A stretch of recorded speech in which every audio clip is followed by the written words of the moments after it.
Pamenu, po pusfinalio sakei, kad svarbiausia bus jėgas teisingai paskirsti. Kaip sekėsi finale tai padaryti? Tai greičiausiai jaučiuosi šiek tiek gal pervargus, tai tikrai gal truko laiko atsigauti, bet gerai yra ir taip. Tai jeigu apie tą nuovargį užsimeni, kaip bus su kitom rungtim tada, ar spėsi atsigauti? Matysim, nežinau, sunku pasakyti. Ar neplanuoji praleisti kažkurios tada iš tų rungčių, jeigu... Nu, rytoj lieka tas svarbiausia, tai tikrai ne. Tai matysim, kaip ryte jausiuosi. Ar galėjai kažkaip finale pasirodyti geriau, ar čia grinai dėl to jėgų stygio padaryti tai, ką galėjai padaryti? Jeigu nuoširdžiai kalbant, tai gal ir galėjau, nes vis tiek mintysi sukasi, jog kitą rytą reikės plaukti pagrindinę distanciją, bet tikrai stengiausi iš visų jėgų. Gal džiugu bent dėl to, kad Rūtos rekordas atsilaikė per plaukelį vėl?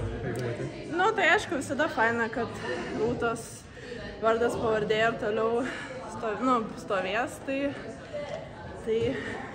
nežinau ką pasakyti. Ačiū.